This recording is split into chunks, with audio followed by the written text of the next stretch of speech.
You're listening to the Pace Radio Network, here at paceradio.net.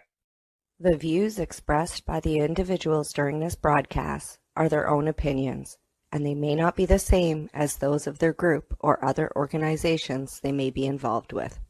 All medical advice during our broadcast is not a medical opinion and should be checked with your medical physician.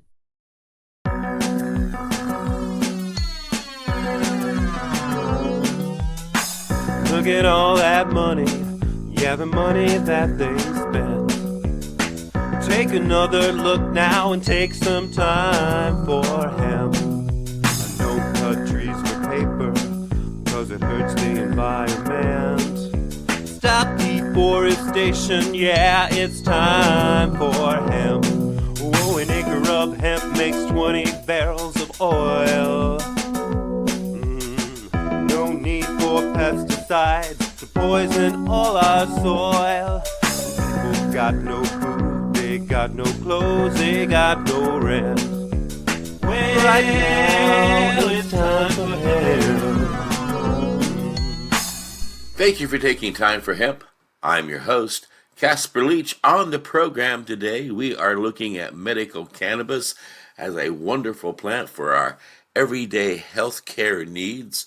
And we've put together a interesting medical roundtable of experts to come together and to discuss the wonderful aspects of this amazing plant.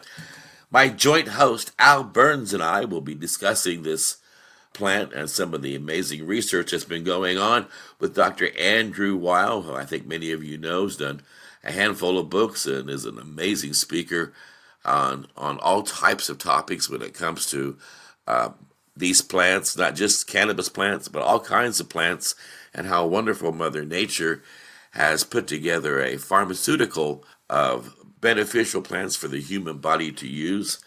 And we'll be discussing other aspects of the plant with Dr. Raphael Mechoulam from Israel. He is considered the father of marijuana research, a father of cannabis research. We also have Dr. Donald Abrams on the show today, and we've got Lynn Mathre on the program. And I do encourage you, if you're listening, to download this program if you get a chance and share it with your friends and other medical professionals who might benefit from hearing what our guests have to share.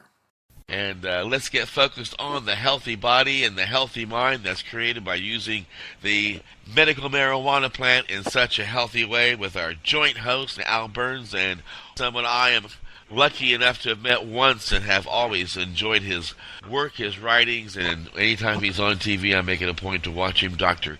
Andrew Weil. Dr. Andrew Weil, it's quite an honor to have you on my big broadcast. Thank you. Well, I agree with you, Casper, and I thank you very much, Andy, for coming on board.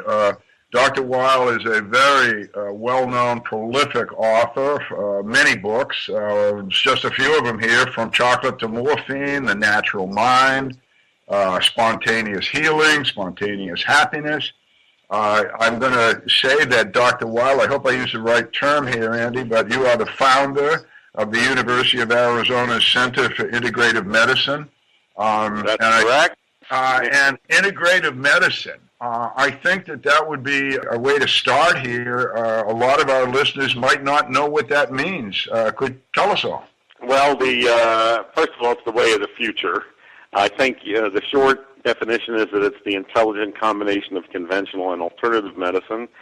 But really, it's much more than that. It's a new system of medicine that focuses on the body's innate capacity for healing, that looks at patients as more than just physical bodies, that considers all aspects of lifestyle and understanding health and illness, that places great emphasis on the practitioner-patient relationship, and uses all available therapies to manage disease and promote health as long as they don't cause harm. Why not more integrative medicine centers in more medical centers around the country? Well, it's coming. There's a group called the Consortium of Academic Health Centers for Integrative Medicine, and more than a third of the nation's medical schools have joined that. There are many textbooks of integrative medicine. In many, there are courses in integrative medicine taught at many schools. We operate an integrated medicine clinic in Phoenix.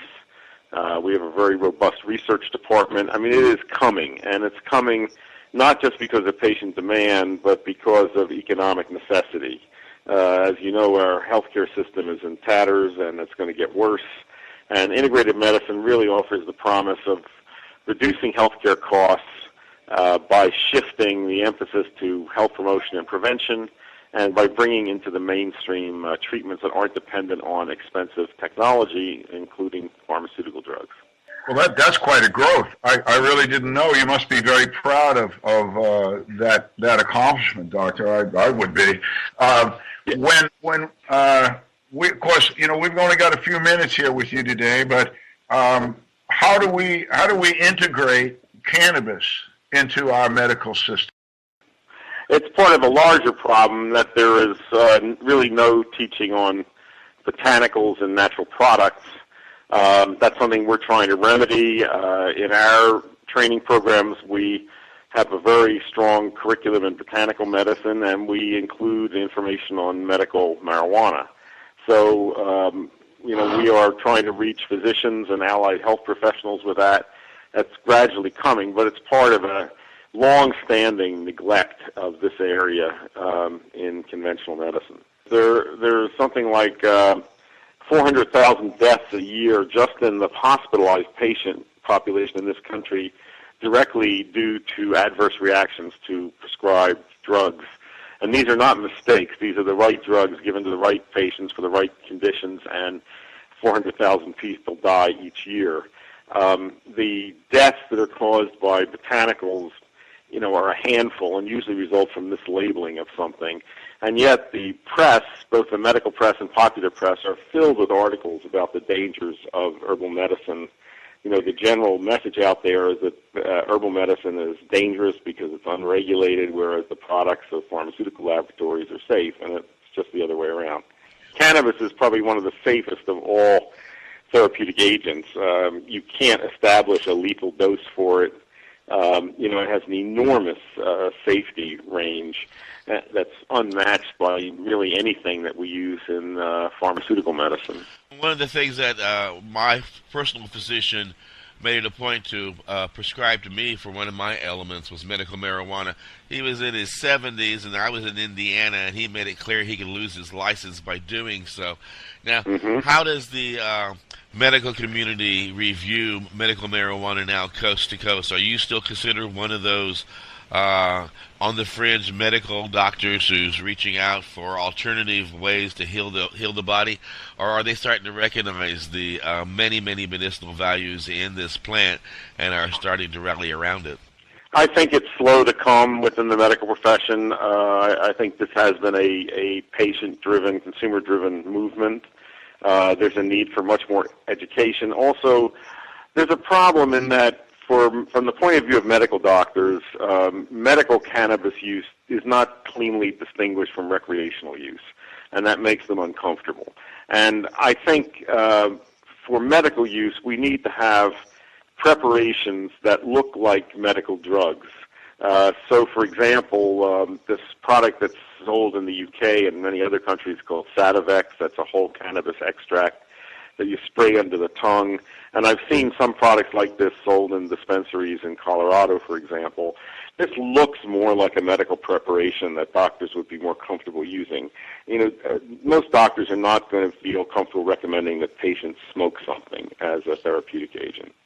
Well, yeah, we can get on that, and of course, smoking is a sort of a red herring now. We have vaporization and topicals and edibles, sprays, and chewing gum. I mean, it's gone beyond the government's rhetoric, Doctor. But at the same time, we've also learned, especially in the last 4 or 5 years, about the CBD-rich cannabis. Which may mean that we could have a THC-depleted cannabis, which would be less active. That seems attractive. Yeah, all that's very interesting.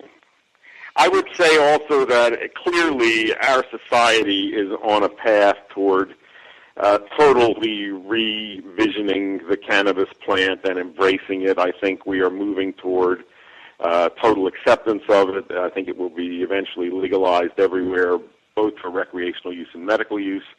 I hope we will begin also producing hemp fiber. I mean, we let all that production slip away to China. For hemp food products, we let all that production slip away to Canada. You know, this is a plant that we should be embracing and cultivating for its many uses. Well, you know, that's a key word. Every time I talk to the federal guys, they keep saying marijuana the drug. And I keep saying cannabis the plant. It's a plant. It's not a drug. It's a plant. And it's a highly useful plant, probably one of the most useful of any plants. It's one that's been grown in many cultures for different purposes. And as I say, our cultural prejudice against it in recent times has really limited our ability to enjoy its benefits, and I think we're now seeing that change. So I'm quite confident that we're moving toward total acceptance of it and legalization of it. What opened your eyes to this, Dr. Weil? I mean, so much propaganda against it. Being a physician, you actually probably put your license on the line by even opening your mouth about it way back when, you know, and you were very brave even 20 years ago to address it in your books. Well, it's more than that. I, as a fourth-year medical student at Harvard Medical School in 1968, I did the first double-blind human experiments with marijuana. That was published in Science magazine. So I'd say it's almost 45 years that I've been writing and saying what I believe are truthful things about cannabis. So what I have led a you long to that? history of doing that. What led you to that? What made you come to this plant first to begin to study it and then realize its value? Well, I was studying ethnobotany at Harvard, which is the study of plants as used by native cultures and medicinal plants. And here was a plant that had tremendous uses in medicine of the past and also as a psychoactive plant. And I had tried it myself and found it very interesting. I knew many people were using it. This was in the mid-1960s. And it was just astonishing to me that so little was reliably known about it scientifically. So I wanted to study it and see what I could find out about it. We did, very simple psychomotor tests. You know, one of the things that we showed, there was a widespread belief back then that marijuana dilated your pupils. We showed that it didn't. There was a widespread belief that it made you hungry because it affected blood sugar. We showed that it had no effect on blood sugar. Very simple stuff. But it didn't. And I think most importantly, we showed that you could study marijuana in a laboratory in human beings and get away with it. And there had been no human research with it. So, that was a real precedent to show that this was something you could, in fact, study. What's been the most surprising fact about this plant to you? Well, I think the discovery of the endocannabinoid system, the fact that we have receptors for these analogous compounds throughout our body, that they seem very key in regulating appetite and pleasure and immune function and are part of our defenses against cancer, and the possibility that, manipulating the system, may offer many medical possibilities. I'd say the most exciting frontier is looking at the possibility that cannabinoids may help prevent and treat many forms of cancer. And nutritionally, doctor?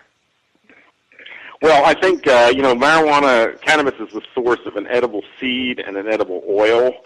That oil has a very healthy fatty acid profile. It's got, a fraction of omega-3 fatty acids that we need in our diets. The seed has a lot of fiber. You can make good foods out of hemp. I think hemp milk is very good. I much prefer it to rice milk. It's an alternative to soy milk. I think hemp seeds themselves are quite delicious if they're just dry toasted and flavored to something. So, these are good, nutritious foods. I know we're getting close to, you've got to run off on us pretty quick here. I was wondering if you want to give out some information about your, maybe a URL or something about the center where people Sure. My website is drweil.com. That's drweil.com. There's a wealth of information there about medical conditions, alternative treatments, integrated medicine, and there's a lot of information there about our clinic, our training programs, conferences, and so forth. I want to thank you so much for being part of our big broadcast, and it has been quite an honor to have you on the show. I look forward to having you back on our program. Great, I enjoyed it, and you're doing good work. Okay, now moving right along, Al, our next guest is a doctor from San Francisco, a medical doctor named Donald Abrams. He is the chief of hematology oncology at San Francisco General Hospital. He is also a professor of clinical medicine at the University of California in San Francisco. Dr. Abrams, are you there, sir? Yes, I am. Good morning, Al. Good morning, Donald. Very nice to hear your voice. We want to get right to business here. The folks that are listening across the country and around the world are interested in real science. And I know that your science has been frustrated by the United States government. I wonder if you could tell the folks about trying to do a positive cannabis study in the United States, the difficulties. Thanks, Al. So the only legal source of cannabis to study in human research is the National Institute on Drug Abuse, NIDA. And NIDA actually has a congressional mandate to only study substances of abuse as substances of abuse. So when I started way back in 1992 petitioning NIDA for cannabis to do research in patients with HIV and the wasting syndrome, I quickly or not so quickly learned this and realized that my request for cannabis and for funds to fund the research from NIDA could never be granted. Since that time, however, NIDA has made cannabis available for studies to look at its medical benefits as long as they're not funding it. That's okay with their congressional mandate because they're not funding the studies, but being the only legal source of cannabis in the country to study, if somebody does want to look at, for example, the effectiveness of cannabis in treating a pain syndrome, if they can get funded elsewhere, NIDA does make their cannabis available. So in truth, the situation has changed quite a bit, such that, for example, now we're hopefully going to be funded to do a study of cannabis in sickle cell patients. The funding comes from another branch of the government. Currently it's sequestered. Hopefully it will soon be released. And we're working with NIDA to obtain the cannabis, and they're very helpful. In fact, in this particular study, we're interested in looking at a blend of cannabis that has both THC, tetrahydrocannabinol, the main psychoactive ingredient, and CBD, or cannabidiol, which is an anti-inflammatory analgesic cannabinoid that's not present in all strains of cannabis. So NIDA is actually being very helpful in the current situation. But the real truth is that there is a congressional mandate, and in this country where we're fighting a war on drugs, it's difficult to study substances which are scheduled as Schedule 1, meaning high potential for abuse and no accepted medical use. It's difficult to study Schedule 1 substances for their medical benefit. Well, let me shift you to another subject that I know you're very familiar with and people need to know about, is the use of cannabis with cancer. Could you expound on that a little bit? Yeah, it's when I was training to be a cancer specialist, I hate to date myself, but it was in the 1970s. And in the 1970s, that was a whole different time in the world of cannabis. Jimmy Carter was president. There was much more widespread use of cannabis amongst the American public. And in my training to be a cancer specialist, even in 1970s, there were a few cancers that we could cure. And interestingly, they were cancers that mainly affected young people, Hodgkin's disease, testicular cancer, and also, interestingly, the chemotherapy regimens that we used then are pretty much what we use now. And they're very potent and very effective, but they also cause a lot of nausea. And back in the 70s, we really didn't have very effective anti-nausea medications like we do now for chemotherapy. And so many patients, young people with these cancers that we could cure with aggressive chemotherapy, said, you know what, your prescription anti-emetics or anti-nausea drugs are okay, but smoking cannabis works much better. And so that was the first clue that, cannabis had some potential for chemotherapy-induced nausea and vomiting. And, again, it really has not been studied, the whole plant, but dronabinol, which is the synthetic version of delta-9 THC, was ultimately licensed and approved as a treatment for nausea and vomiting back in 1986. Dronabinol, again, is just one chemical in the plant. The plant has 400 other chemicals, 70 other cannabinoids like THC, and also other chemicals in the plant that have medical benefits. So as a cancer doctor now for the last 30 years, growing up in the 70s, just a day doesn't go by when I don't see a cancer patient who has nausea, vomiting, loss of appetite, pain, depression, and insomnia. And most of my oncology colleagues will then take out their prescription pad and start writing prescriptions for 5 or 6 different medications, all of which may interact with each other or with the chemotherapy that the patient is taking.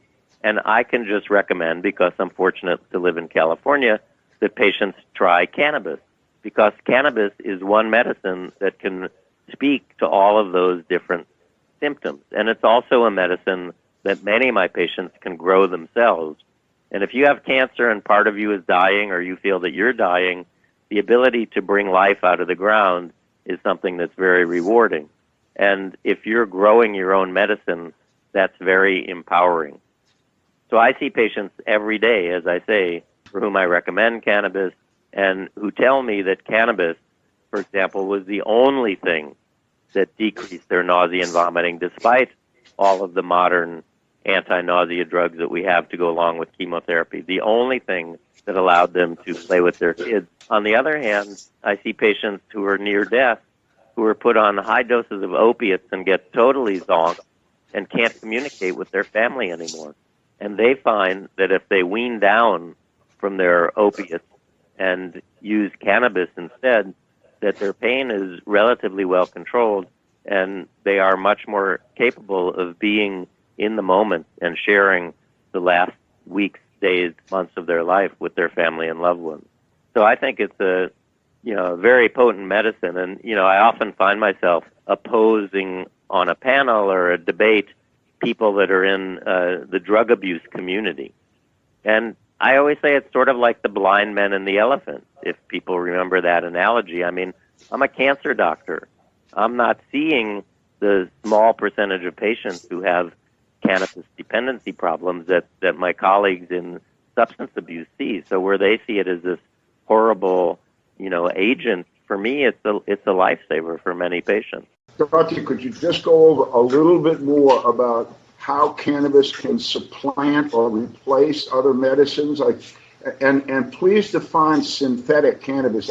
I've been told that people think it's some sort of real whole plant synthesis, and it's really a petroleum-based product, is it not? Pharmaceutical companies can synthesize molecules, and delta-9 THC is a 21 carbon. I believe that they are synthesizing the delta-9 THC and putting it in sesame oil as a medicine. But, there are other cannabis medicines as well that are out there and available. Sativex is a under-the-tongue spray, which is an extract of the whole plant, which is available in Canada and many European countries for treatment of spasm, for example, from multiple sclerosis. But in answer to your question, yes, again, as I said, my patients have nausea and vomiting, weight loss. So nausea and vomiting, we have a lot of antiemetics. But again, for some patients, even the most powerful of the anti-nausea drugs that we give with chemotherapy don't work for them, and they do report that cannabis does. I believe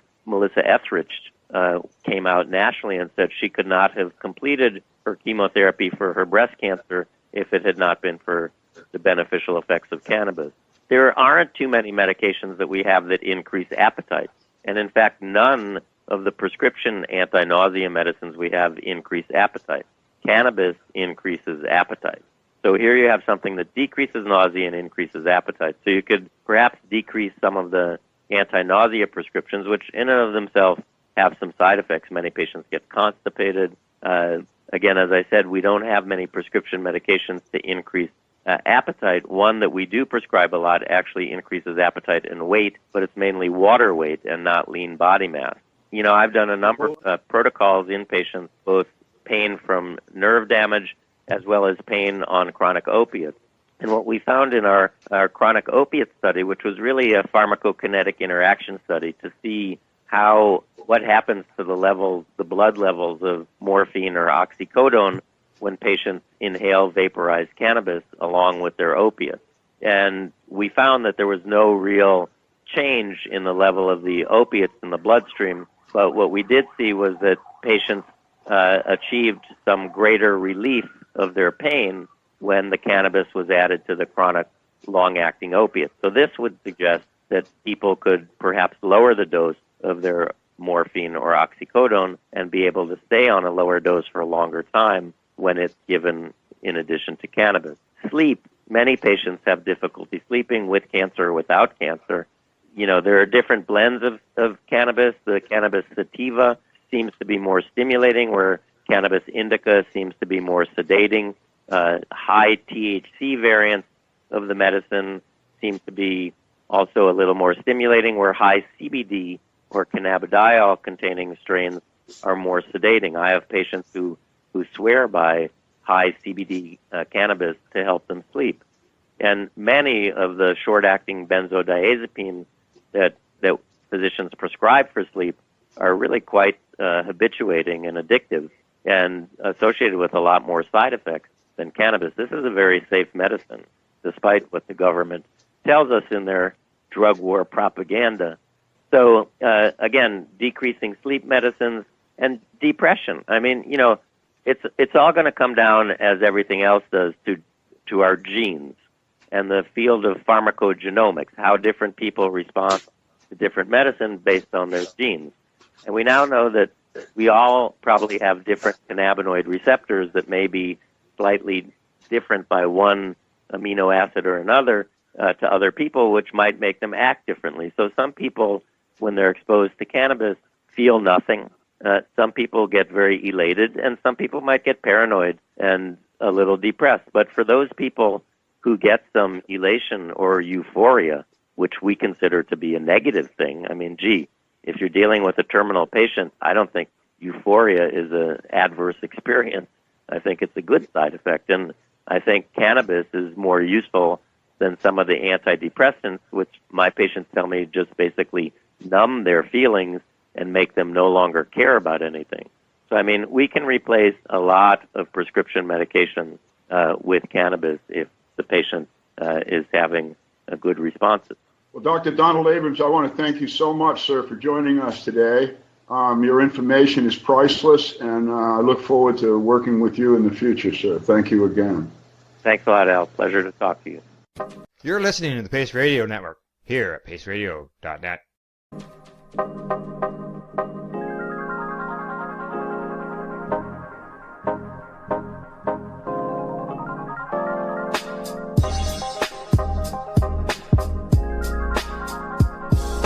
You are listening to the Time for Hemp Global Broadcasting Network. Please share us with your friends. My next guest on this program, this really a historic program, is Dr. Raphael Mechoulam. I have nicknamed Dr. Mechoulam the grandfather of medical cannabis, but indeed he is. Back in 1964, it was Dr. Mechoulam and his colleagues that isolated THC in the cannabis plant, and that has led to the astonishing science over the last 50 years that has led us to a discussion that we just had with Dr. Abrams and a discussion we're about to have with Dr. Mechoulam about the endocannabinoid system. Dr. Mechoulam, welcome, sir. You're welcome. Can you hear me? Oh, yes, sir. Very clearly. Very clearly. I would like you, please, to tell the folks a little about your background and your lab and explain to the people the significance of the endocannabinoid system, doctor, if you would.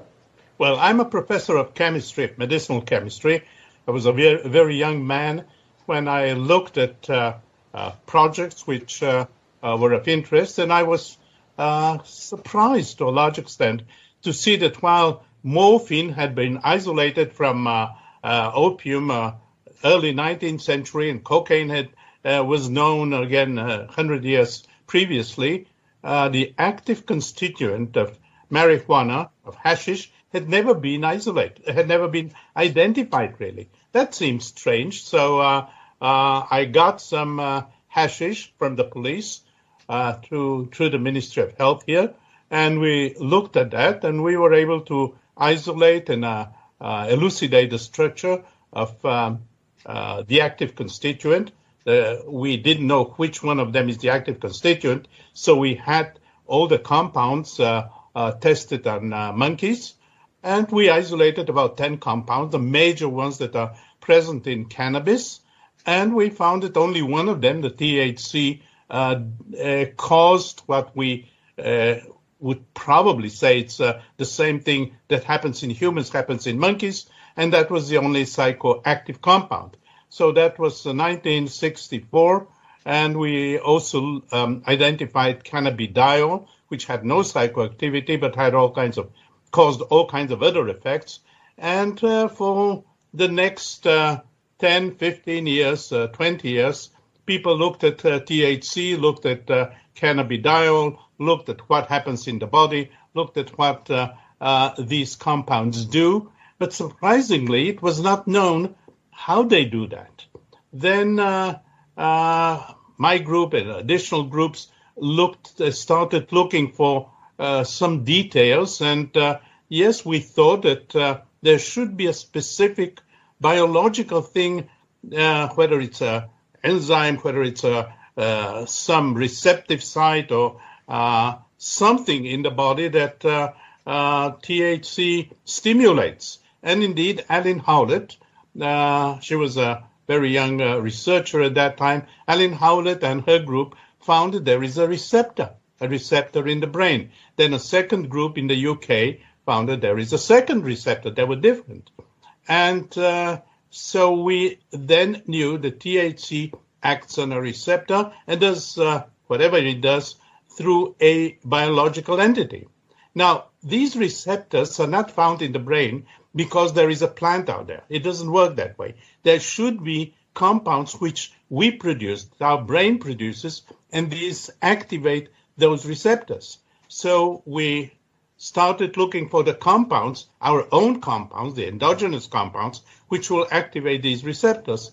And about 15, 20 years ago, we were able to identify very small amounts produced by the brain of two compounds. One, the first one we called anandamide. Ananda is, we were very happy to have it. Ananda in Sanskrit is joy, happiness. We thought that it may be involved, but maybe we called it that because we were happy to complete that research after so many years. And my colleagues and I called it indeed anandamide. Then a second compound, which has a very long name, but the short name is 2-AG. These two compounds are formed in our body, both in the brain and in the periphery. They activate these receptors, and THC actually mimics their action. There has been a huge amount of work on these two compounds, on the whole endocannabinoid system, if you wish. These are the receptors, and these are the compounds found in the body that activate them. There are the mechanisms that the body uses to amplify or to block these actions. And all this represents the endocannabinoid system. But if you could just tell the folks listening, we've gotten to the endocannabinoid system. What does this mean for them?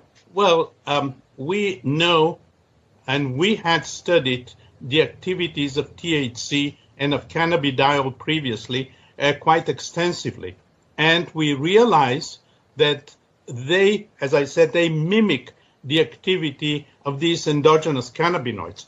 Unfortunately, we always believe that the medicine goes ahead.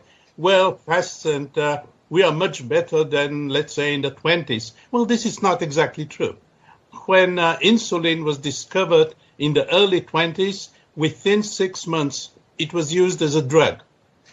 When the steroids, the corticosteroids, were discovered in the late 30s, early 40s, within a year or two, they were used as anti-inflammatory agents and then as many, many other types of drugs.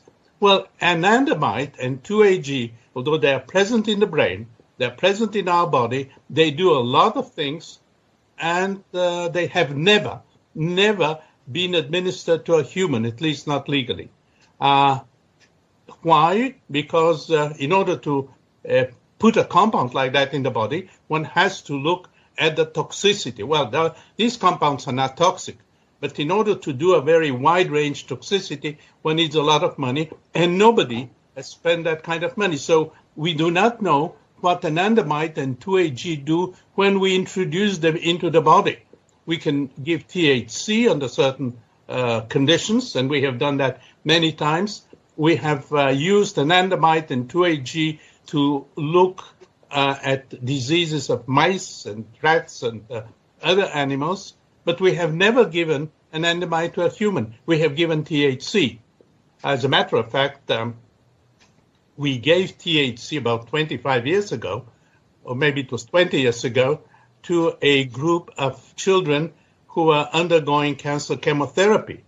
And we gave THC under the tongue, 5 milligrams pure THC, prepared in my lab, and all these children stopped vomiting. We published that. We gave it 400 times, and 400 times the effect was absolute, 100 times absolute. We gave the other compound, cannabidiol, to patients that had epilepsy. This was done with colleagues in South America. And yes, we had absolute activity in these very difficult epilepsy patients. This has gone on and on. Very recently, a group in Germany did a very, very exciting work with cannabidiol, very large doses of cannabidiol, about 800 milligrams a day. They gave it to schizophrenia patients, and they compared these patients with patients that were getting one of the standard antipsychotic drugs. Now, both groups, in both groups, one could see positive effects, and both groups were essentially the same. The compounds worked. Both cannabidiol worked, and the known antipsychotic drug worked. But, and that was a big difference, cannabidiol did not cause any side effects. The antipsychotic drug, which is widely used, is known to cause side effects, and it did cause side effects. So here we have anti-schizophrenic drug. Hopefully it will be used, but I doubt it because there is no patent. No company will try to put it on the market. Here we have a compound at high doses, very high doses, that works in schizophrenia. Probably the same is true for anxiety. Now, I wish we could test anandamide and 2-AG in patients. We have done, and we and many, many others have done a lot of work on mice and a lot of other animals in a variety of diseases. And here we have a very promising drug which has never been evaluated. But let me go into a little bit deeper. The receptors, there are two receptors, the endocannabinoid receptors. One is called the CB1 and the other is the CB2. Stimulation of the CB1 receptor causes the high. It also causes a lot of positive effects, but it causes the high, and therefore probably most pharmaceutical companies will not be interested in the CB1 receptor. By contrast, the CB2 receptor does a huge number of very positive things, and it does not cause the psychoactivity, which the pharmaceutical companies would very much like. So there are a lot of compounds that are being prepared today that act specifically on the CB2 receptor, and it acts on a huge number of diseases, at least in animals. Now, these compounds act on so many diseases, it becomes a little bit strange. How come that stimulation of one receptor will cause so many things? Well, it is quite possible that it is a general protective agent and a general protective system, and it acts on basically on inflammation. When one stimulates the CB2 receptor, one gets an anti-inflammatory effect. And one can see that in heart diseases, ischemia of the heart. One sees that in stroke. One can see that in inflammatory bowel diseases, in Crohn's disease, a lot of diseases that are based on inflammation. We have done, in collaboration with Spanish colleagues, work on Alzheimer. We found that if we cause an Alzheimer type disease in mice, we can lower the effects by administering cannabidiol. Other groups in other animal models have shown that again and again. So here we have a type of compound that may act on a huge number of diseases. Could you tell us, Doctor, first of all, I should identify for the folks listening that Dr. Mechoulam is the Lionel Jacobson Professor of Medical Chemistry at Hebrew University in Jerusalem. And he also runs an incredible research lab. Doctor, what is your lab working on right now? What are your more goals that you're looking for to accomplishing? Well, you see, anandamide and 2,8-G are two important compounds. But our brain, for some strange reasons of which we're not fully aware today, makes about 200 to 300 related compounds. We know very little about their activity. We're looking into the activity of some of these compounds, which are related to the cannabinoid system. They may not directly activate these receptors, but they're somehow related because we can block their activity by blocking the endocannabinoid system. So they're related somehow. And let me give you one example. Nothing that has to do with the brain, but actually has to do with osteoporosis, our bones. There are statistics showing that in the Middle East, around the Mediterranean, there is 50% less osteoporosis in women than in Northern Europe. And possibly that was due to olive oil. So we looked at olive oil, we looked at the constituents, nothing major. Then we decided maybe the body converts that constituent of olive oil or lactic acid, converts it into something which is closely related to anandamide, the endogenous cannabinoid. So we looked for that kind of compound in bones, and lo and behold, we found that. We found a compound which is closely related to anandamide, to the endocannabinoid system, and which is a very potent anti-osteoporotic compound. We synthesized it, and we tested that in animals that we caused in them osteoporosis, and it is extremely potent. Now, this compound, oleucirine, I hope that somebody will develop it. Now, this same compound is present in the brain. We haven't got a focused idea what it does in the brain. There are other compounds. There is another closely related compound which is present in the brain. When we identified it, synthesized it, we gave it to animals, and it causes, it affects their blood vessels. It opens them up. And so we started looking at that, and we found that this particular compound, when given to animals after brain damage, after trauma, lowers the effects of the trauma. So here we have something, I believe, very promising, and there are about 200 to 300 compounds there waiting to be investigated. Quite a few other groups are looking into those compounds. Chances are that these compounds, many of them represent the natural, or one of the natural ways of fighting disease.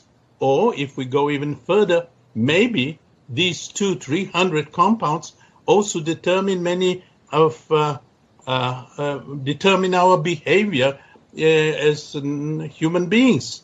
If I can speculate for a second, we are all different. Each one of us has a different personality. We haven't got the foggiest idea why each one of us has a different personality.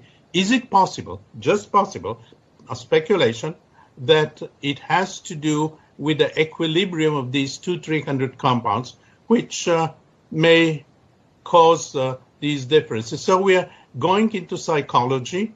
We published that in a psychology journal, and we said it's a speculation. And the editor said, no, it's fine. It makes some sense. So chances are the endocannabinoid system is not just something that our body has to fight disease, which is extremely important, of course, but it also has to many other effects, or it influences our behavior. I hope that in the next 50 years, people will find out a little bit more. Well, Doctor, thank you so much for joining us today. It was a remarkable lecture you just gave. My best to you, sir. I hope we meet again soon. Bye-bye. You are listening to the Time for Hemp Global Broadcasting Network. Please share us with your friends. You're listening to the Pace Radio Network here at paceradio.net. My next guest is from Europe, from Germany in particular. Dr. Grotenherman is a medical doctor, and what I would like him to tell us about is, of course, his personal experiences with cannabis medically and his founding of the IACM. Dr. good day, sir. Hi, Al. Good to talk to you.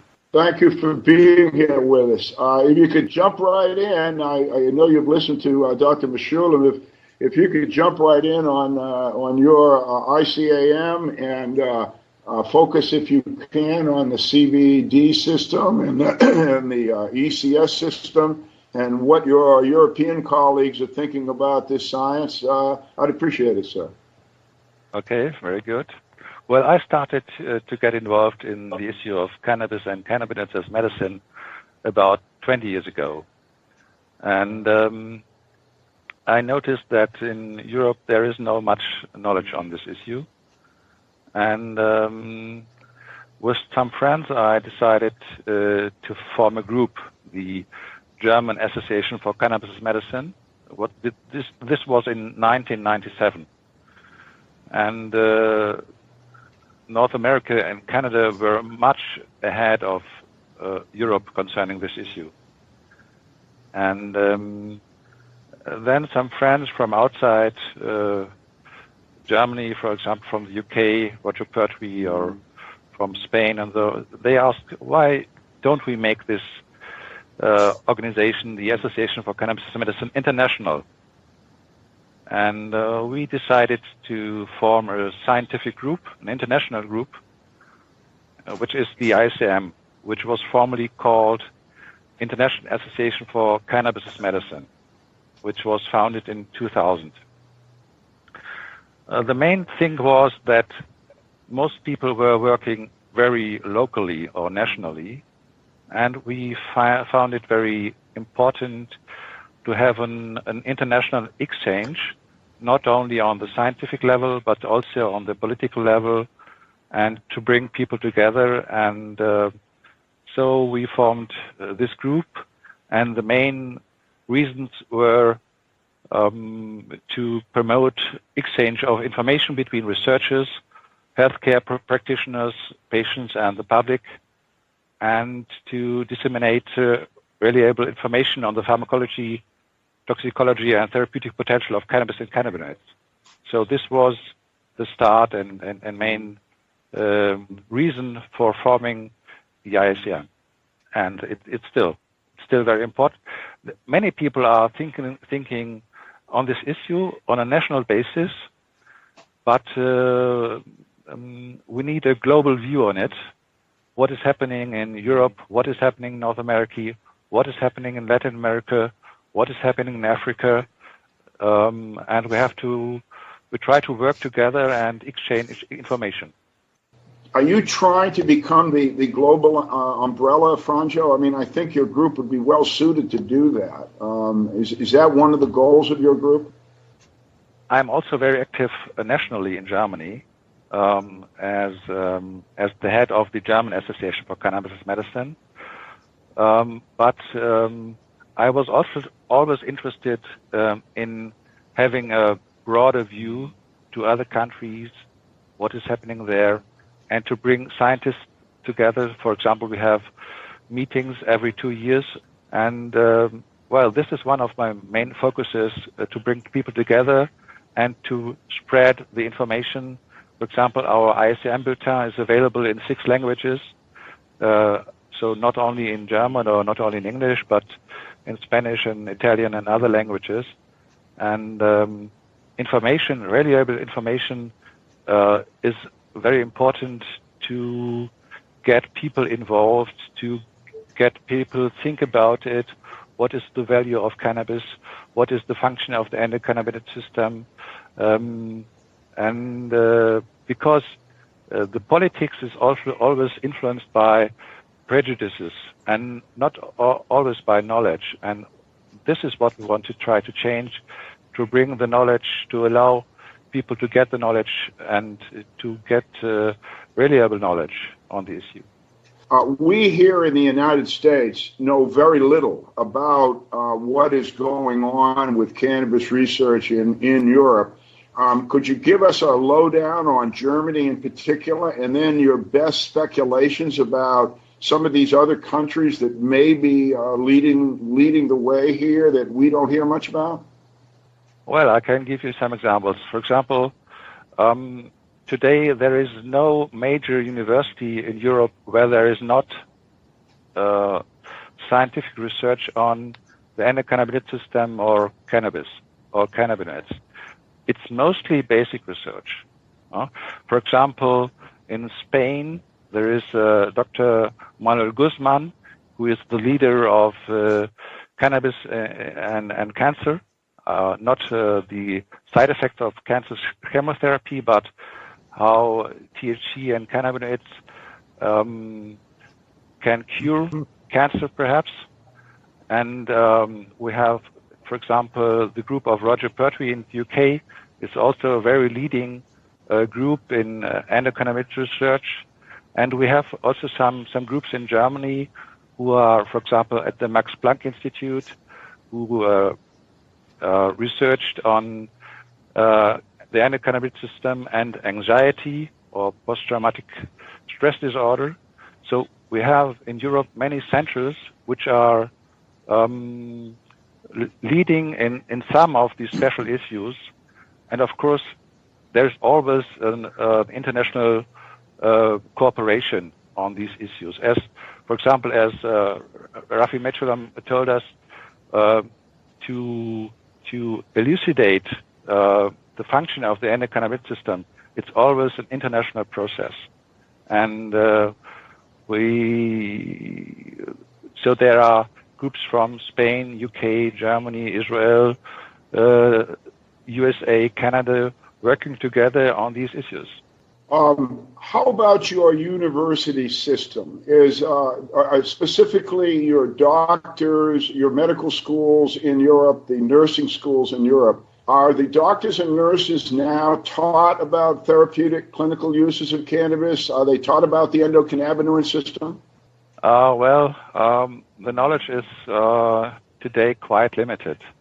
The situation for patients is very different in different European countries.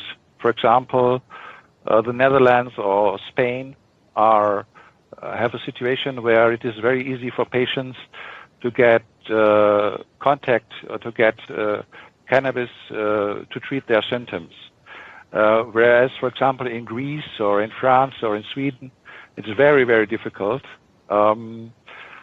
People may get an exemption to get Marinol, and they will never get an exemption to get cannabis. So this is very different in different countries. And similarly is the situation for the knowledge of the doctors. Germany is somewhat in between. Last year we managed to publish I, together with Kirsten Müller-Weil from the University of Hanover, to publish an article in the German Medical Association journal on the medical use of cannabis and cannabinoids, and we had to work for 10 years to publish it and to bring it to every doctor. But many doctors are still very reluctant. And for example, in Germany, we have the situation that doctors can prescribe dronabinol, they can prescribe Sativex, they can prescribe Nabilone, but there are only about 4,000 or 5,000 patients in whole Germany who get access to these medications because they have to pay it on their own and they are rather expensive. And a few years ago, the government agreed, okay, we make up a program to allow patients some access to cannabis and to get an exemption for the use of cannabis if no other medication works. And currently there are only about 200 patients in this program. And the main problem for the patients is to find a doctor who says, yes, this patient needs cannabis because all other medications do not work. And I am ill for about 23 years and lying in bed, and I do not practice for a long time. But 1 year ago I decided, well, I will open a medical practice so that people can come to me and who don't find doctors. And I get patients from all around Germany because it's very difficult for many of them to find a local doctor who supports them. And the situation is much easier in Spain, for example, or in the Netherlands, and much more difficult in Greece or Bulgaria or Norway or France, where it's even more complex and more difficult. Yeah, it sounds sort of like in the United States, where you go to some state over here, Franjo, like California or New Mexico, they have a very good program in effect, and they'll treat all sorts of symptoms. In fact, in California, there's no list or limit. But you go to another state like, these Confederate states, all these old Confederate states in the Southeast, and they got their heels dug in, and they're not going to let their people have cannabis to help them no matter what. It's a strange, baffling situation to hear that it's the same in Germany. Before we let you go, Doctor, I'd like to call the audience to get to the attention of two great books, both by Dr. Groton Herman and a co-author, Dr. Ethan Russo, a U.S. author. But they are the Handbook of Cannabis Therapeutics from Bench to Bedside, and Cannabis and Cannabinoids, Pharmacology, Toxicology, and its Therapeutic Potential. You can find them on Amazon, guys. Doctor, thank you very much, sir, for being with us today. We much appreciate it. Well, nice to meet you.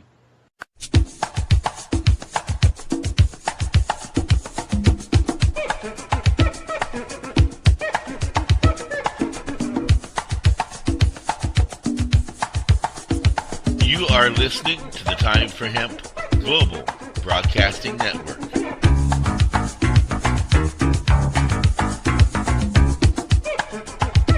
Please share us with your friends.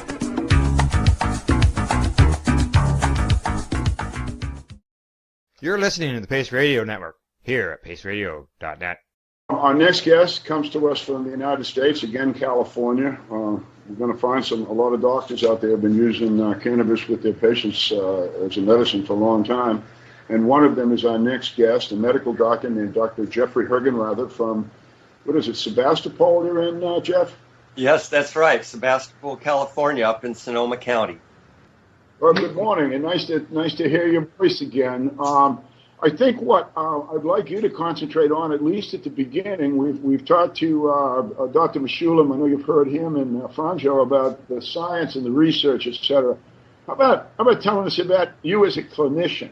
How is that all going, and how does clinical work in California go now? Is it getting easier? Is it getting smarter, or what's going on?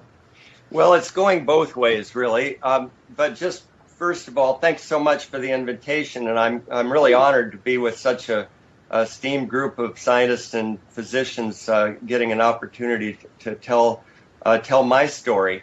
I've been in the practice of cannabinoid medicine in Sebastopol with opening an office in 1999, but since we passed the law to allow medical use of cannabis in 1996, I've been making recommendations. I've actually been recommending cannabis to patients since the 70s when I became a physician, because I did appreciate that there were therapeutic uses. But it's come a long way since then after opening an office and really learning from the patients what conditions cannabis was working for. In order to really develop my scientific basis around my practice, I did join Dr. Todd Micarea in the Society of Cannabis Clinicians back in 2000, and along with Fred Gardner, who produces the journal O'Shaughnessy's, to put out information on a regular basis to people, both physicians and patients, in explaining so much about both the science and really the politics of cannabis medicine. And in answering your question, California has a unique law in that we can allow use of cannabis for any condition for which cannabis provides relief. And that opens the door widely.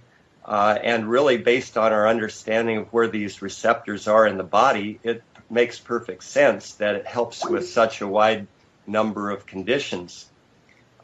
So I also joined the IACM and Franjo's group in Germany and have been a regular member of the IACM. I've been a member of the ICRS, the International Cannabinoid Research Society, which meets annually between Europe and North America. So going to these conferences has given me a really broad scientific basis and understanding of the science of cannabis and why it works the way it does.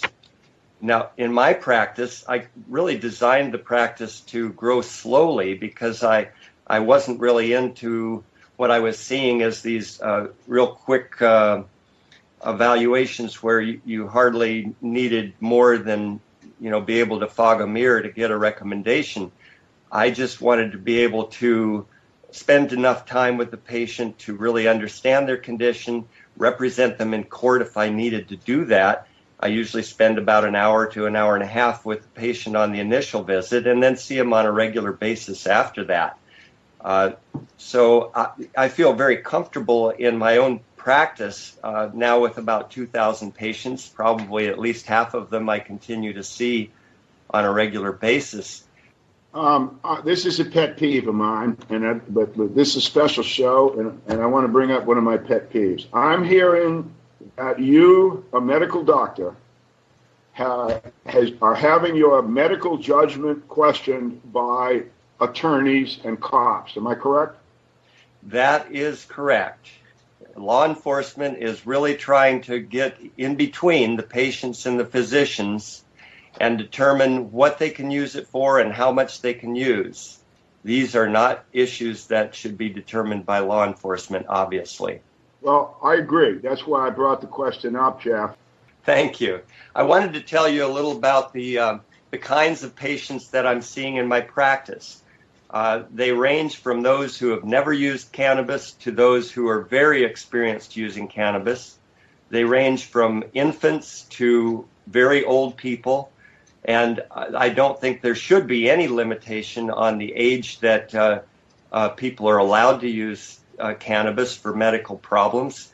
I have an exciting case with a 1-year-old who presented with his parents with a large brain tumor, and due to a set of circumstances, they decided to try using cannabis oil rather than operate or irradiate or use chemotherapy. And over the course of several months, we saw this large, really inoperable brain tumor shrink, and now after about a year and a half, disappear. So to put limitations on the age of patients is just way off the mark. This should be determined by the physician. And then I see a huge range, Al, in the kinds of conditions for which patients present for the use of cannabis. And this is obviously based on the widespread pharmacological effects of cannabinoids. Some has been said about the analgesic properties. That's probably the largest single group of conditions, but it's a very potent antispasmodic. It helps with spasms of all kinds, whether it's from stroke or paraplegia, quadriplegia, or whatever the cause. Cannabis stops spasms just in a few moments. It has a potent effect in increasing appetite and stopping nausea. It has many anti-cancer properties. It's antibacterial, antifungal, and antiparasitic. Some has been spoken about the potent anti-inflammatory potential of it, and it works in many inflammatory conditions. It suppresses the immune system, so it's wonderful in autoimmune diseases. It seems to be really helpful for graft versus host, so people that have had kidney transplants or other organ transplants do better when they're using cannabis because it quiets the immune system down. Neuroprotection is a significant role, and people with MS and other degenerative diseases, dementias, seem to have a much slower progression of their disease, if not no progression at all. There are numerous dermatologic advantages in using cannabis for psoriasis and eczema and other lesions that I'll mention in a little bit. It helps the bowel, as Dr. Mechoulam mentioned, in Crohn's disease. It dilates the bronchial tubes, so it helps actually with asthma. It has great qualities in reducing eye pressure for glaucoma. It's anti-diabetic. It helps stimulate bone growth. It has numerous psychological benefits, reducing anxiety, helping with depression, and as was mentioned too, with cannabidiol especially, as antipsychotic. And it's anti-ischemic. It helps protect for heart disease, and it's also an anticonvulsant. So you get the idea that there's this huge range of conditions that really should be treated with cannabis. And in California, we do have that opportunity to use it for all of those various conditions. Yeah, well, that's good. You know, I was listening to your list there, and I was, after a while, I got thinking of the list that Dr. Mechoulam made up many, many years ago. And your list echoes his after all those years. Well, yes, it certainly does. And his list echoed the clinicians from the 30s and prior, when cannabis was used before it was outlawed in this country. Give us a little on the American Academy of Cannabinoid Medicine, if you would. The American Association for Cannabinoid Medicine, as well as the Society of Cannabis Clinicians, are organizations that are really one and the same group. We're physicians largely in California, but we're extending out to physicians across the country. Physicians can join in and give us their case reports to help us understand more about the conditions that are successfully treated with cannabis.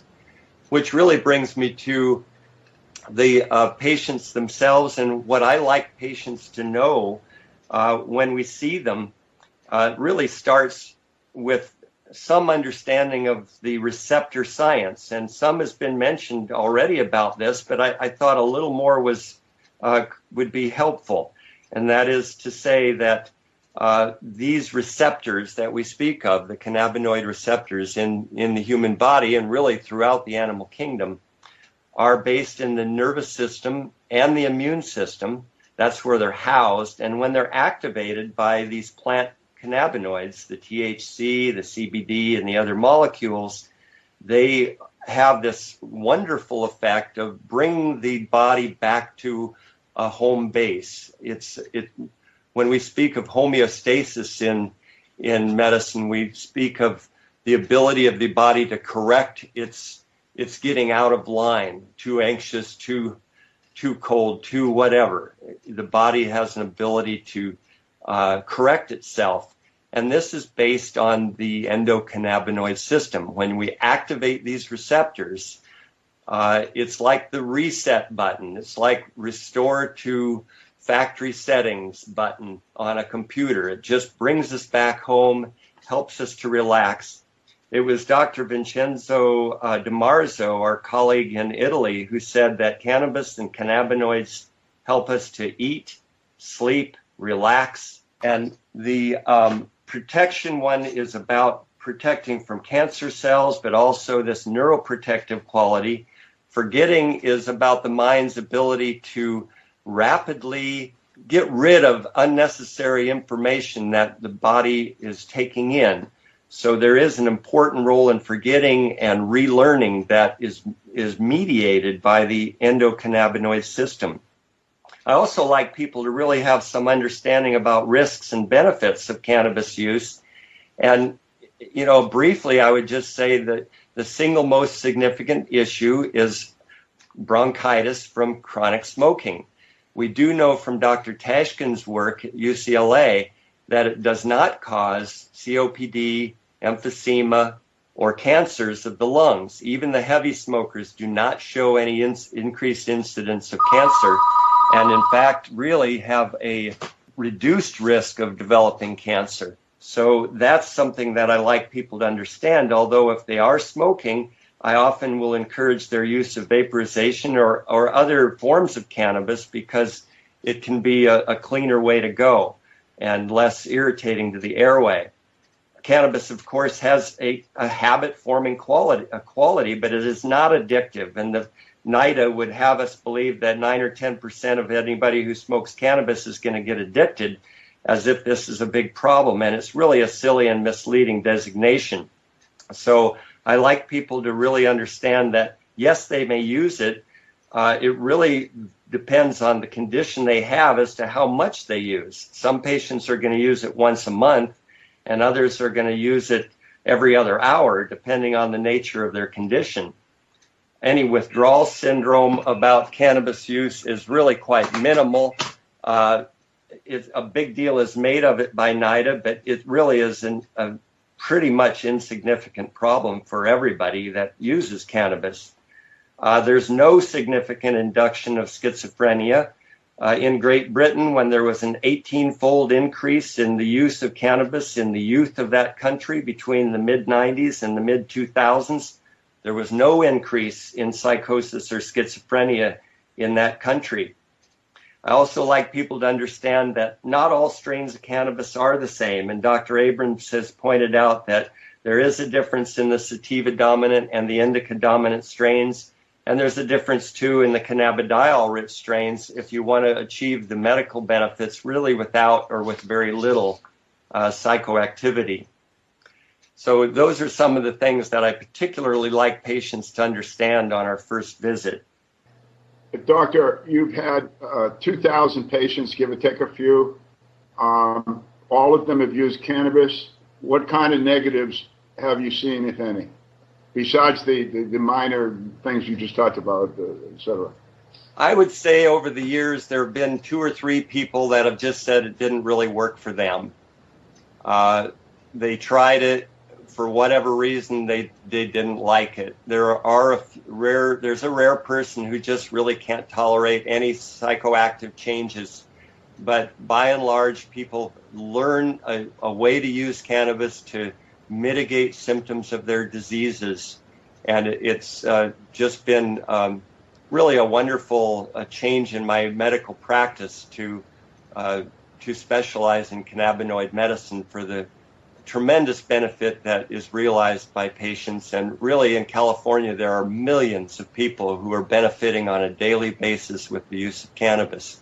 I think some of the biggest surprises for me in my practice have been seeing the skin conditions and the cancers that have benefited with cannabis use, where we have no other decent explanation for why the tumors have gone away.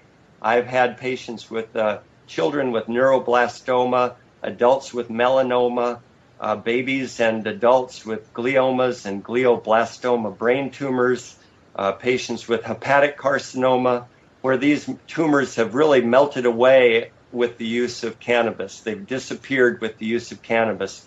These are anecdotes, and we really want to study them in a way that would give much more useful meaning, because I have to say that this, people want to know, is this the magic bullet that we're looking for in cancer treatments? And it is and it isn't. And in some cases, it really works dramatically to help cancers disappear, and in other cases, it doesn't.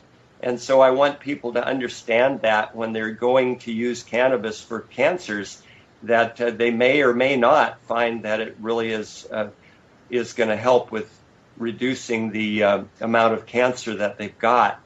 It certainly is going to help with appetite and their mood and sleeping and weight gain and nausea and vomiting and all the other symptoms. But whether or not it'll cause their tumor to disappear or not, some do and some don't. Worth a try, though, wouldn't you say?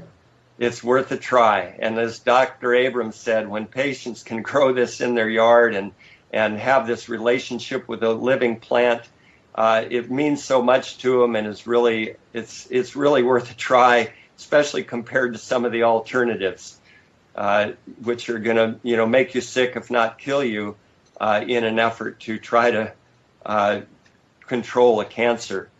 In so many cases, we know that it won't kill the cancer to use conventional chemotherapy. It'll just give you a little more time.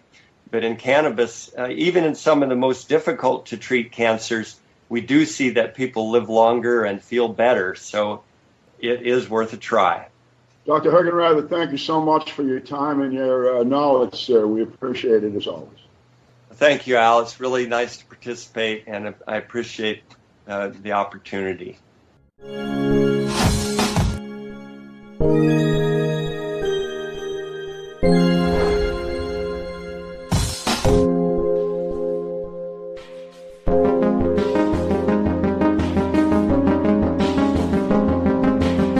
You are listening to the Time for Hemp Global Broadcasting Network.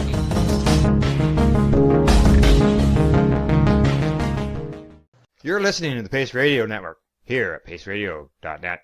The next guest is Dr. Denis Petro, medical doctor.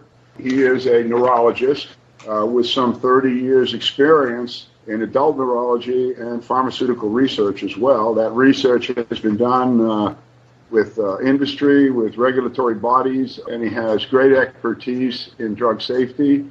He's worked all over the place, U.S., Canada, the United Kingdom, and right now he's talking to us from Eastern Pennsylvania. Hello, Dr. Petro. You out there, sir? Hello, this is Petro. Please let us know your background, let the folks about your background, and if you could go back in time and talk about your early clinical findings, especially with MS, and we'll go on from there if you could. Sure. I actually go back to another era in time, and that is the 1960s. So when I started in medical school at Baylor University in Houston, Texas, in an MD PhD program, I was involved in measuring cardiac output in patients at several of the Houston institutions, including the Texas Institute for Rehabilitation and the Houston VA. And in measuring cardiac output, I was astounded to see that actually a range of patients were using marijuana clinically. Actually, my first patient was a very spastic teenage boy at the Texas Institute for Rehabilitation whose mother would bring in these cookies containing cannabis, and that was the only way I could get good cardiac output measurements after she gave her son some marijuana. And this is actually the same hospital where Gabby Gifford got her rehab after her brain injury. But this experience was reinforced in the 70s when I saw a number of patients, one patient especially who had leukemia and was using cannabis to take chemotherapy, and she became the first recognized adult with acute myelomonocytic leukemia to ever have a successful remission from her leukemia. Another case was a young, late 20s vintage MS patient who actually smoked marijuana in the clinic, and his spasticity literally melted away. So I applied to the FDA to do a clinical trial, and after about 4 years of back and forth, was able to do the first American double-blind placebo-controlled trial that demonstrated that cannabis was an effective therapy for muscle spasms in MS patients. And obviously this study was repeated by researchers in the UK, in Canada, in Germany, and to this day now it is generally recognized that major applications for marijuana is in treating spastic MS patients. But this was sort of a sidelight to my more significant work involving drug development in terms of drugs used in neurology and psychiatry over these years. And in the last perhaps 15 years, I've done much work in terms of investigating the safety of drugs. Obviously, not only cannabis, but drugs used in neurology, such as the antidepressants, antipsychotics, and the therapeutic drugs in general. So that's my background, and I guess that's a good starting point for questions. I would like to cover the whys of cannabis use with neurological problems. First of all, Doctor, I think we ought to tell the folks that the federal government has a patent, does it not, using cannabis as a neuroprotectant? Yeah, Julius Axelrod and Hampson and several other folks in the mid-aughts successfully obtained a patent, and the patent is so broad, it really is a joke when you read the patent, but it essentially covers the use of cannabinoids in general, with no real specificity as to which ones, but as neuroprotective and antioxidant agents in treating disorders such as Parkinson's disease, multiple sclerosis, Alzheimer's disease, and other, quote, neurodegenerative conditions. And the obvious error in the patent is it essentially would block any independent person without prior approval, essentially, via the government to use almost any of the cannabinoids in medical research. It is really a ploy by the government, which in essence is a way to block independent researchers in this country. But again, it demonstrates the fact that the government has this technique, which is sort of the emperor's new clothes approach. That is, even though there is a vast array of medical science supporting the indications, and they say that in the patent application, organizations like the DEA, the Department of Justice, and the FDA essentially are in denial about any of the medical literature with regard to cannabis. You know, the way the drug development process works, it's not the fact that cannabis can be used in pain syndromes or in spasticity or in nausea of cancer chemotherapy or in post-traumatic stress disorder, etc. The very fact is that we are blocked in the ability to investigate scientifically in the United States. Could you tell folks about ALS, seizure problems, spinal cord injuries, Parkinson's, Alzheimer's? Those are neurological problems. Does cannabis work for these problems in everybody, in most people? Do we know?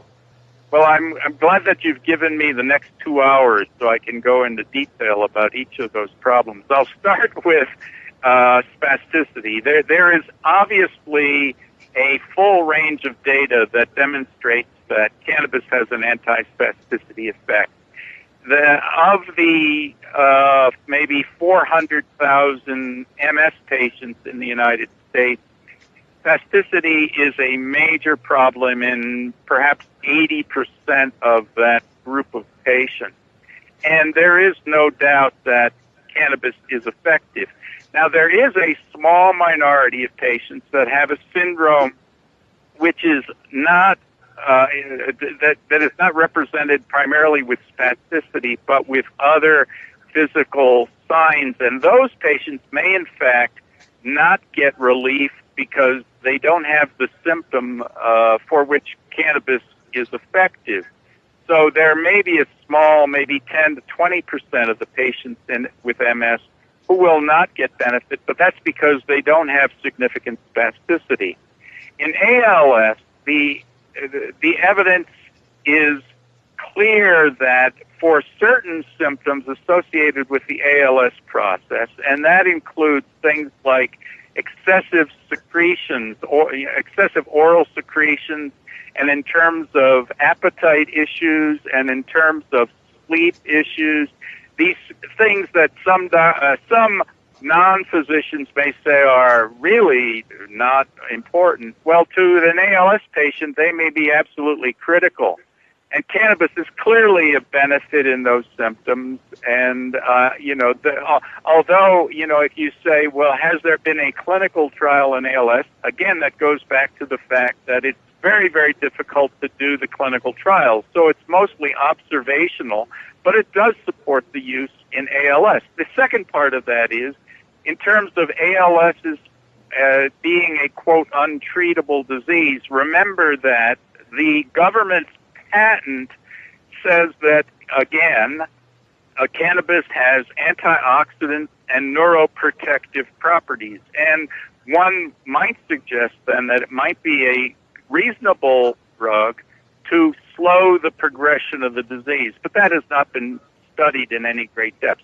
In seizure disorders, there may be 30 or 40 different diagnostic types, so I won't go through all of them other than to say that certainly there are many, many patients with seizure disorders who have been shown to either decrease the frequency of their seizures or, in fact, stop them pretty much totally. And again, the mechanism of action of cannabis on the nervous system would be supportive of an anti-seizure effect. But if you're looking for clinical trial data, there isn't a whole lot to hang your hat on. Now, in terms of Parkinson's disease, there are two approaches. Number one is going back to that government patent. Remember, they say, gee, the cannabinoids may be beneficial in Parkinson's disease as far as the neuroprotective aspect of the drugs. The second part of it is, in patients who are initiated on the usual dopaminergic therapies, the drugs like Sinemet or L-Dopa, they wear off over time, and there are many patients who claim that when they use marijuana, it tends to smooth out the on-off effects of their Parkinson's syndrome. Going back to the neuroprotective aspects of cannabis, it may be a drug which slows the progression of this awful neurologic disease, but we don't have definitive data to say one way or another. But it certainly would be a treatment option in patients who are concerned about trying to limit the progression of that disease. So in terms of seizure disorders, Parkinson's disease, motor neuron disease, and MS, there's a multitude of publications which would support, both in animal models and certainly in spasticity in human studies, that the drug would be beneficial. Before we leave you, Doctor, I wonder if you could just give the folks a couple of examples of people with MS and ALS that you and I both know closely. I'm thinking here of Barbara Douglas and Kathy Jordan, who are both known to you. Could you tell the folks their experiences with cannabis? Sure.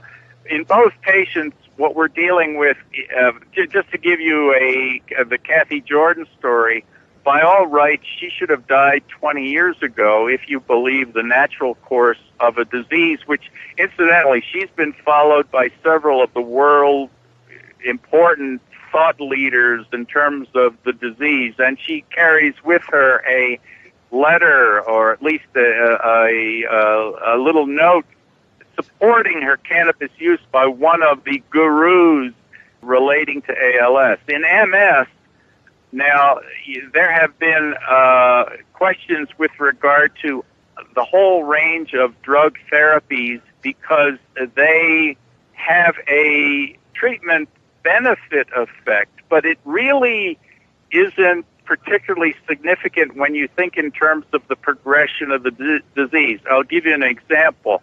When we look at the normal MS patient, we can predict, in looking at a population, that in 10 to 20 years they will be in a wheelchair, and certainly their life expectancy will be decreased by 8 to 10 years on average. Now, when you look at patients, and the patients you mentioned, for example, their survivorship is testimony to the two things. Number one is they certainly aren't progressing more rapidly than the predicted course. And in a case like Kathy Jordan, by all rights, she should have died 10, 15 years ago if you look at the normal path of progression of this disease we call Lou Gehrig's disease, or ALS. Thank you, Dr. Petro. Again, very much appreciated. I'll talk to you soon. Righto. Bye-bye.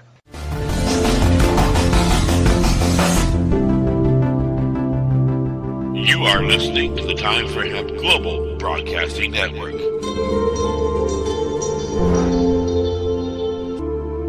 Please share us with your friends.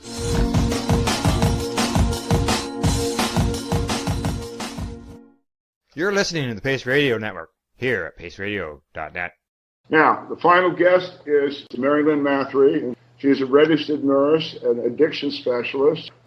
She is the president of the American Cannabis Nurses Association, and her job today here is to finish up this conversation explaining why the nursing community, as well as the doctors and other healthcare professionals, are so important to patient care and the care of cannabis itself. And hello, everyone. We really appreciate Casper Leitch arranging for this show. And what we wanted to do is bring you some scientists and clinicians to talk about medical cannabis. And my job, as I said, we want to bring in the nursing perspective as well, since nurses do spend the most time with patients.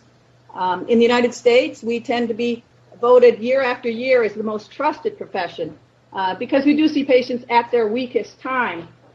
And back in 2003, the American Nurses Association passed a resolution in support of cannabis.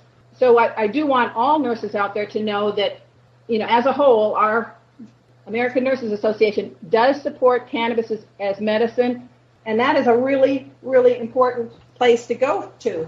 My practice has been in hospital settings in the early years, first as a Navy nurse, and then later in hospitals as a medical surgical nurse. One of the most stressful jobs we have, and different hospitals do it different ways, but many times you might have a nurse being the medication nurse, or in other areas, the nurses just take care of all of the medications just for the patients they're assigned to. Either way, you're spending your shift making sure the patients get the right medication in the right dose, in the right route of administration at the right time. And it's very stressful. Finding out, sometimes you don't know these patients very well, and you might have 20, you could have 50 patients. In the military, I had quite high numbers of patients at a time, and you're trying to give them all this right medication and hope you don't make a mistake because of what could happen should you make a mistake. Now let's introduce cannabis as a medication to the hospital. I've looked at, and other nurses that I talk with who are familiar with the use of cannabis, we kind of look at it as nurses as a great tool in nursing care. The medication is safe. We're not going to overdose anyone. We're not going to kill anyone. We're not going to destroy their kidneys or their liver. All of these things that can happen with the wrong medication to a patient. So right away, there's that little safety factor. But as you've heard before from some of the other clinicians, Dr. Abrams, Dr. Hergenrather, there's different routes of administration. Patients don't have to smoke. They can vaporize. One of the guests we've had before, Michelle Aldrich, was able to actually use a vapor pen in California while she was undergoing treatment for lung cancer. And the nursing staff there were very welcoming of that. It had no problems with her, with other patients in the area. No one else was going to get that medication. It was in a dose that she could handle and provided relief almost immediately. think the other thing that for nurses, when we're giving medications, a lot of these medications that we do give have the side effects that are difficult to deal with. You treat someone for pain, they end up over-sedated. You might treat someone for something else, and the medication causes them to be extremely nauseated and they're vomiting, or they just lost their appetite because of the medications. Cannabis not only helps with many of the symptoms that patients complain of because of their diseases, but literally helps with a lot of the symptoms of the side effects of the standard medications that they're given. And in that respect, again, trying to use cannabis, the nursing time, I look at it and think how much time I could save if I was giving cannabis to several patients. Again, whatever form is appropriate for the patient, whatever the route, whatever the frequency, but to give them that, and I would say easily 50% of my time. And that's not saying that we get rid of all the other standard medications. There certainly is room for that. But I think the point that I would like to make from a nursing perspective is this should be one that physicians should have the freedom to use their clinical judgment and recommend it possibly as the first choice because it is so safe. If it doesn't work, maybe they need to try other medications and something else. But why start with a powerful drug with potentially harmful side effects when the patient could try something that generally, literally makes them feel better all the time? The other point about cannabis is it's not all about the THC. THC has its therapeutic effects, but it also is the primary psychoactive cannabinoid in the plant. And that's why you've heard them talk about CBD, cannabidiol, non-psychoactive. When taken with a cannabis, when in the cannabis plant with THC, it helps actually lower the high effect. So when we're talking about medical cannabis, we're not talking about super stoner pot to get someone really high. We're talking about delivering medicine, whether it be by a vapor pen, vaporization in some sort of manner, and that's meaning that we're heating the material so that the effective medicine is released and people can inhale it, but it's not hot enough to where it burns, so they're not inhaling smoke. That's a wonderful delivery. But there are salves made for patients, whether it be skin conditions, psoriasis, arthritis, rubbing it onto their joints, using it for skin cancers. The oral, very concentrated oils or tinctures people can take, and they literally dissolve in the mouth, so they get into the bloodstream fairly quickly. All of these things can happen and are happening in places that allow cannabis, but the other states, again, I think the population only thinks of cannabis as smoking marijuana and getting high. One of the big problems we've seen with patients is non-compliance. It happens throughout. It's always a discussion in hospitals. How can we help with compliance? And I think the first thing that any good clinician knows is the way to get compliance with a patient is to make sure that they're included with their plan of care and that they actually agree with the plan of care rather than just being prescribed something and told, here, I want you to take it, and they don't pay attention to how much this is going to cost the patient, how it's going to interfere with their life, if they can remember to take the doses on different times, etc. Or the fact that they just might not like some of the side effects, and the patients quit taking it on their own because it never really helped them that much. Again, cannabis, I think as Jeffrey Hergenrather had said, and others, that they've learned from their patients. Patients often are coming to healthcare professionals saying, this really helped with my spasticity. This really helped with my seizures. I'm having fewer. Whatever it is, they're coming with information. They've discovered this on their own, and they do want to learn more. They want to know, is there a better strain for me to use? Is there a better form for me to take it? This is very important for healthcare professionals to take on. And when we ignore it or just run the other way because of the fact that it remains illegal in the United States and many other countries, that's not serving the patient. It really is up to healthcare professionals to stand up for our patients and advocate for them. Well, thank you very much, Mary Lynn, for getting in the closing word here on the Medical Roundtable, focused on medical cannabis and the wonderful aspects that this plant has for our healthcare and everyday needs. Al, I also want to thank you for being a great joint host today, and I want to thank our audience for tuning in. Again, I encourage you to try to download this program, share it with your friends, any medical professionals who might benefit from this, send it in their direction. And remember, the next time you hear me, you'll know that it's Time for Hemp.